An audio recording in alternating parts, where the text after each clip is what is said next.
भारत की अर्थव्यवस्था की बात करें तो चरमरा चुकी है। देखने में आ रहा है कि कल राहुल गांधी ने भी एक वीडियो जारी करके पूरी अर्थव्यवस्था का निचोड़ निकाल करके दे दिया है कि भारत आज कहां आकर के खड़ा हो चुका है। हमारे बीच में ब्लॉक अध्यक्ष भारत कौशिक जी हैं, इनसे बात कर लेते हैं। कौशिक जी, क्या कहना चाहेंगे अर्थव्यवस्था?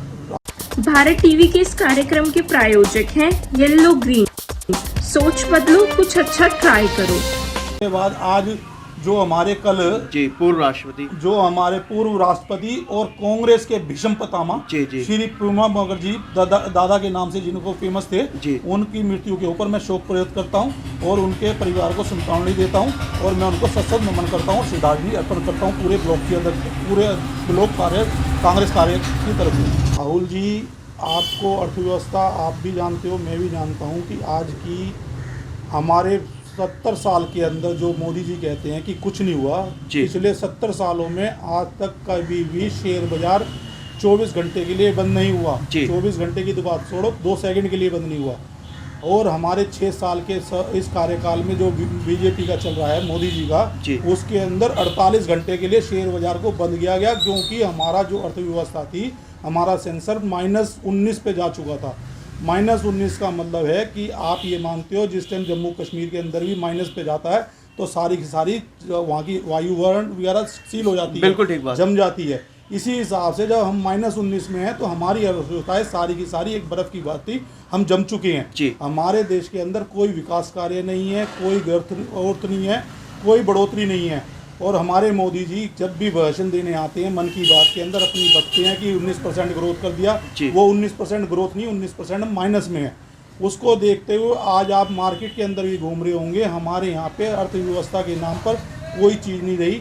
छोटा व्यापारी बिल्कुल खत्म हो चुका है, जैसा कि आपने कल राहुल जी के भाषण के अंदर भी सुना होगा कि हमारे यहाँ 2 प्रकार के संगठन होते हैं, असंगठित और एक संगठित। जो संगठित है वो बड़े व्यापारी हैं जिनको हमारे मोदी जी पूरा सपोर्ट कर रहे हैं, जैसे अडानी अंबानी वगैरह हैं, वो संगठित हैं क्योंकि वो मोटे व्यापारी हैं।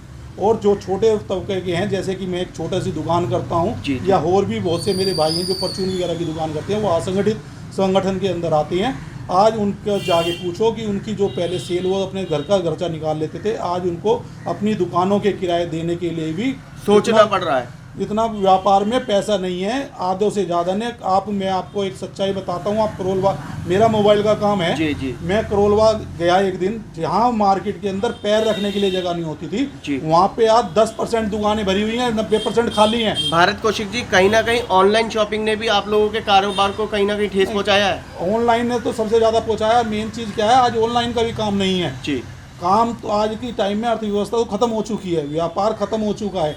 और आपके पास मजदूरी के लिए मजदूरों के पास मजदूरी नहीं है और हमारे तो चलो काम है, जब मजदूरों के पास मजदूरी होगी, मजदूरी चलेगी, उनके पास पैसा आएगा तो वो हमें देंगे, हमारे से आगे चलेगा। नोटबंदी, जीएसटी और लॉकडाउन तीनों ने तोड़ा है। तीनों देखो, सबसे पहले तो नोटबंदी मोदी जी ने करी, उसने तोड़ा। उसके बाद आपकी जीएसटी ने तोड़ा छोटे व्यापारी को। अब जो आपका लॉकडाउन हुआ, जो हमारे बिना टाइम के रखा गया, जो एक कानून के हिसाब से रखा जाता, उसके विपरीत रखते हुए हमारी अर्थव्यवस्था को बिगाड़ने में सबसे बड़ा हाथ इन तीनों का है। आपको याद होगा कि 2008 के अंदर भी अमेरिका के अंदर मंदी आई थी, अमेरिका के बैंकों ने सारे अपने शेयर बाजार बंद कर दिए थे। मैं उस टाइम सिटी बैंक के अंदर एक कलेक्शन के अंदर था, नौकरी करता था, आपको सच्चाई बताऊं। उस टाइम सिटी बैंक ने अपने शेयर वापसी लेने के लिए कह दिया था कि हम दिल्ली की सारी ब्रांचें बंद करनी कहती थी। और आपको बताऊं, जो वहाँ पे उन्होंने फ्लैट सिस्टम बनाए थे, फ्लैट सिस्टम भी 10% पे बिके थे। और उस टाइम हमारे देश के जो प्रधानमंत्री थे श्री मनमोहन सिंह जी, उन्होंने अमेरिका से ये कहा था, आप इन बैंकों को ख़त्म नहीं करोगे। बैंक का नाम सिटी बैंक है, आपको बताऊं, आप बंद नहीं करोगे, हम इसके अंदर शेयर दे रहे हैं, आप हमारे से 35% का शेयर लो, पर इंडिया से कोई भी बैंक बंद नहीं होगा। और उस अर्थव्यवस्था को देखते हुए जिन्हें वो गूंगा बहरा बताते हैं, मोनी बाबा, और इस बकने वाले को जो भैं करता है, इसके मुकाबले तो लाख गुना अर्थव्यवस्था हमारी श्री मोदी जी के टाइम में थी। आज मैं इस गवर्नमेंट से फिर दोबारा यही कहना चाहता हूं कि अर्थव्यवस्थित जो संगठन है, कृपया उनको आप बढ़ावा दें, उनकी तरफ सोचें, जिससे कि यह देश बना रहे। क्या निर्मला सीतारमण चला पा रही हैं अर्थव्यवस्था को? वो तो सिर्फ एक जेटली जी चले गए हैं स्वर्ग में, सिर्फ उनके ढेकड़े जो फूटे हुए हैं, जो उन्होंने अर्थव्यवस्था के लिए बना के गए थे, जो उनके चिट्ठे थे, सिर्फ वो उन पे चला रही हैं। उनको अर्थव्यवस्था का ज्ञान ही नहीं है। जो लेडी संसद में खड़ी होकर ये कह सकती है जी। कि मैं प्याज नहीं खाती, प्याज के रेट बढ़ रहे तो मैं क्या करूं? क्या वो जब जो चीज खाएगी या साड़ी पहनेगी साड़ी के ऊपर ही देखेगी जी। या वो देश के अंदर एक संसदीय पार्टी की मेंबर है, इस देश की फाइनेंस मिनिस्टर है, उसको देश के बारे में सोचना पड़ेगा, ना कि अपने खाने के या अपने कपड़े पहनने के पे।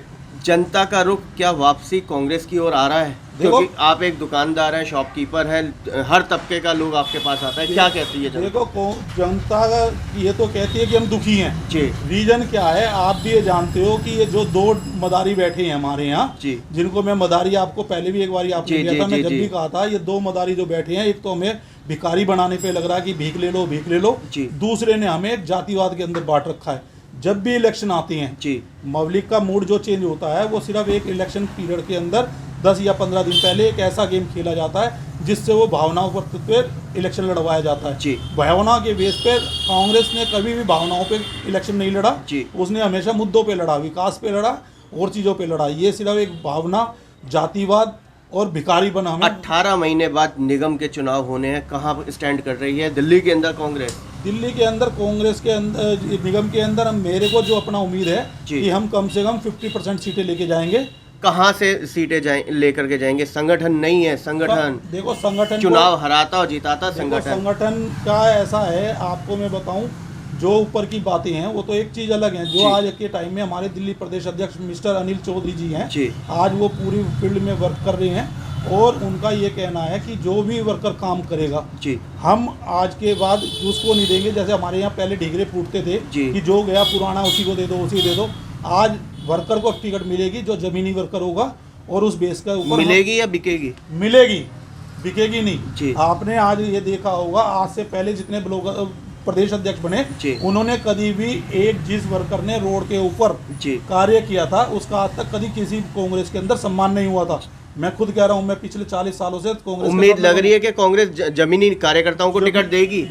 उम्मीद नहीं है, मुझे विश्वास है जिस हिसाब से अनिल चौधरी जी काम कर रहे हैं उस हिसाब से जमीनी वर्कर को टिकट मिलेगा। जैसा कि उन्होंने अभी आपने देखा, चंद ब्लॉक अध्यक्षों को छोड़ करके बाकी सब घर में सोए पड़े हैं। देखो ग्राउंड पे तो कोई काम ही नहीं कर रहा। सबसे बड़ी चीज क्या है, ब्लॉक अध्यक्षों का आपको पहले भी पता है, जितने हमारे विधायक थे उन्होंने अपने रिश्तेदार या अपने चाहने वाले बनवाए हुए हैं। वो एसी के अंदर बैठने वाले हैं।